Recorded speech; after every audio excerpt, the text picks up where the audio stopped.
The Black Phone 2 is the latest Blumhouse horror movie where they have resurrected the Grabber. After a couple of years since his death, we follow Finney and Gwen moving on with their lives until mysterious things start to happen, leading them to investigate the past of the Grabber. From here, they'll not only encounter dark secrets, but also the Grabber with a new supernatural form. That's all pretty much. Like any spoilers to you guys, this will be a spoiler-free review.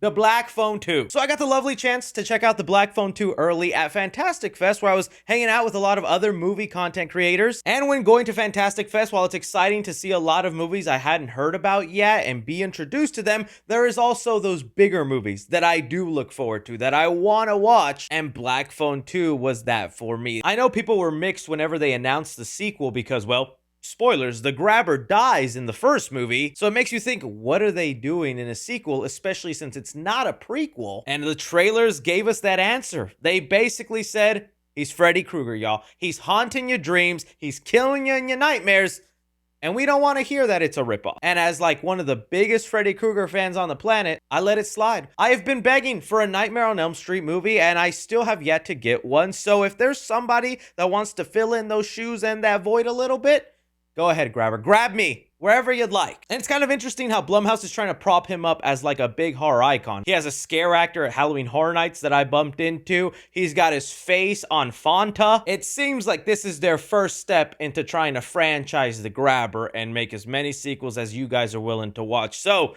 is this now franchise worthy? Did they ruin a good one and done horror movie? I think there is going to be a mixed reception to this movie, but as far as where I land, I really like this one. I'll get into where the mixed reception is coming from, because even talking amongst myself with my movie creator friends who saw the movie, 50% really liked this one and 50% were not on board, and we'll talk about why. But starting off with the things I really did like about this movie. For one, dude, Scott Derrickson is just such a great director. He has that talented eye to create a very suspenseful, dreadful, and just creepy atmosphere in your movie. He's definitely still carrying over his vibes from Sinister, probably the most notable movie from him, other than like Doctor Strange in the Marvel Universe. But yeah, there was a lot of Sinister vibes being thrown in here, specifically when it came to the dream sequences they had in this film, which honestly were probably my favorite part of this movie for reasons I mentioned earlier. The stylistic choice Scott Derrickson took when going into the dream scenes, oh, dude, I was eating that up. It was all shot on film, gave it this real grainy look. It's mainly silent with just like the sound of vinyl lurking in the background and characters walking. It did something a lot of horror movies do so terrible, and that set up a good dream sequence. Although Nightmare on Elm Street is one of my favorite horror movies, I loathe dream sequences in horror movies. They, to me, are filler, pointless, a waste of time. Sometimes I get it, they're metaphors and allegories or foreshadowing and stuff like that. But it just sometimes feels like filler, and it's just such a cop-out whenever the character wakes up and it's like, oh, what just happened? What? But every time we went into a dream sequence, and you know it's a dream sequence because of the stylistic choice and the way everything is sounding and feeling, I was eating all that up. And heck, even jumping off that point, as much as I'm saying they definitely took cues from Freddy Krueger and Nightmare on Elm Street, don't think then it's like a direct one-for-one ripoff. I was really scared they were maybe going to go too far with it, especially in the second trailer when the Grabber's just like, what do you think happens when you die in a dream? It's time to find out. But no, it's very much its own thing, and if anything, the dream sequences are really only relegated to one character in the movie. So it's not like we're having every character fall asleep and then encounter the Grabber. No, they still encounter the Grabber through a different way, and to even take it a step further, they don't even really address it as dreams. They more talk about it like another realm, which again just goes back to illustrating they made their own thing while obviously paying homage to someone more iconic. I think it was really great seeing Mason Thames back in the role. That boy grew up. I guess that's what happens when you go train dragons. But I liked where his character is at and the little reveal of what's been happening to him since the last movie, how he deals with that. But as great as he was, it's his sister. Madeline McGraw as Gwen is the scene stealer in this movie. Like, this girl, not only does she have a potty mouth, every other sentence from her is some unheard of, disgusting insult that would make your grandma clutch her pearls. But she's the one seeing the Grabber a lot in her dreams. dreams, having to go through with that. And because of that, she's put through the most torture. Her encounters with the grabber, again, my favorite part of the film, and we're just channeling so much Nightmare on Elm Street vibes. Part of the movie is digging into their own past and the past of the grabber, and that led to real emotional stuff, and she handles those scenes so good. She has a lot of breakdown moments where she's just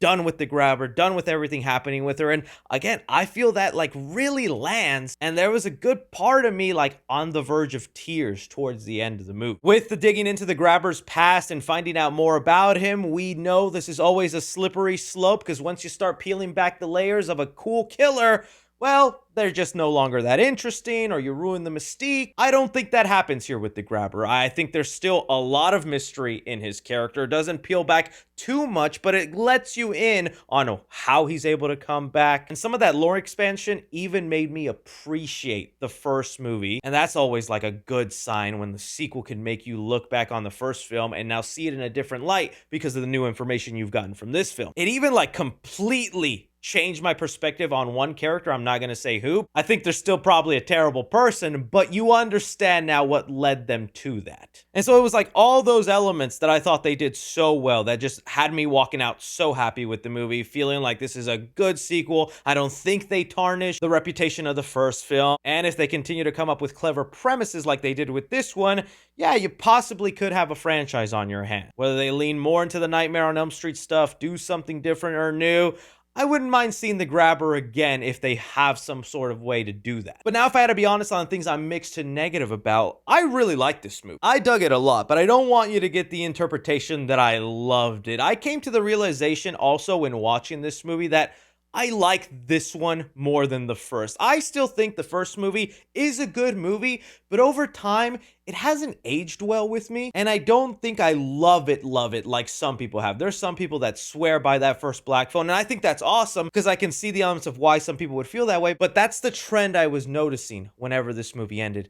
People who felt that way, where they were just kind of okay with the first one, thought it was fine, or maybe even just didn't like it, ended up kind of loving or really liking the second one, and vice versa. If you are someone that's a Black Phone truther and that was your horror movie, you love that, a lot of people came out disappointed and underwhelmed with this one. I think it might have to do with it feeling stylistically different, trying to add those fantastical elements to the grabber, but I think it goes a little bit beyond that. It does feel like you're trying to franchise this, and I think in doing that, it cheapens a little bit of what the grabber was and the magic of the first Black Phone. To me, though, the things that were bothering me the most is like, for one, this is going to sound so contradicting, but follow me on this. This movie is pretty brutal. There's a lot of great bloody sequences, gory moments, and there's one thing that happens in the trailer I wish I didn't see. I don't even think I want to put it on screen here because it's such a cool shot, but in the second trailer, you know the shot I'm talking about, spinning, I'll just say that. And as bloody as this movie was getting,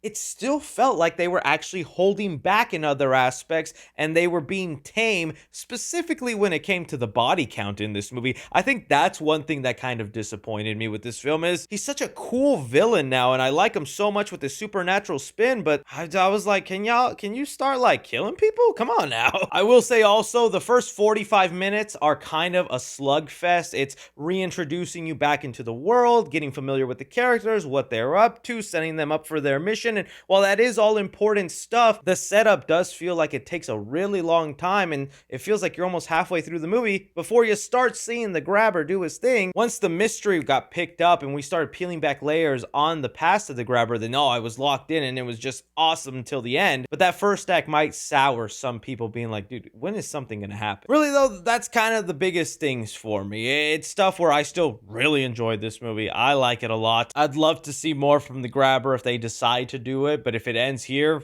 I think we got two really good horror movies. I guess I just was kind of surprised that the people who loved the first were like, this was eh. So when it comes to the Black Phone 2, I'm gonna give action 3 stars. Like I said, for the first half of the movie, there's not really that much going on. It's just a bunch of investigating, getting to know the characters. A lot of the horrific things that happen come later into the film. Comedy in the movie, you know what? That's something I forgot to mention. Surprisingly funny movie. A lot of great funny moments injected in there. I don't think it's stuff that took away from the atmosphere and vibe that Scott Derrickson had set up. It's like really great levity moments. Some like even laugh out loud loud stuff that I was just giggling so hard at, but it's just sprinkled throughout there. Don't think it's a laugh fest all the way through. Drama in the movie, I'm gonna give it 3.5 stars. I like the new added lore that they put into the grabber. Some might find it kind of cliche with the dots they decide to connect, but it worked for me. And really, it was just the supernatural spin that I thought they did pull off well. Suspense in the movie, I'm gonna give it 3.5 stars. Because of the sluggish pace in the first half, you start to get a little frustrated with the movie, but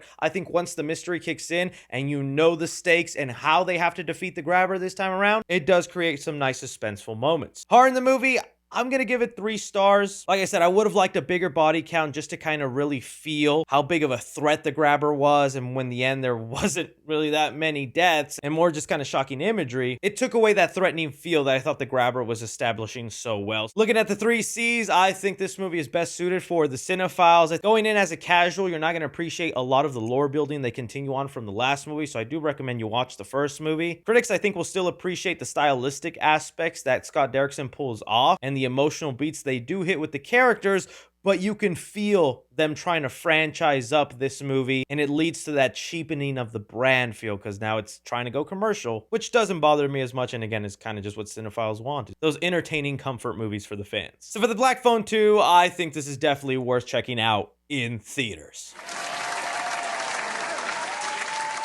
Again, that's just my opinion on the movie, guys. Like I said, this really filled in a void of someone who's been begging for a Nightmare on Elm Street movie, and those dream sequences and what the grabber does, that finally can hold me over now a couple more years. But hey, let's get on to that Freddy Krueger movie because I need it. Let me know what you guys thought about The Black Phone 2, whether you're someone that fell into the camp that you do like this one and not so much the last, or you're the opposite, where you love the first and you thought this was underwhelming. Anything, everything, be sure and like, subscribe, follow me on Twitter at 3C Films or on TikTok at 3C Films. But as always, I'm Chris.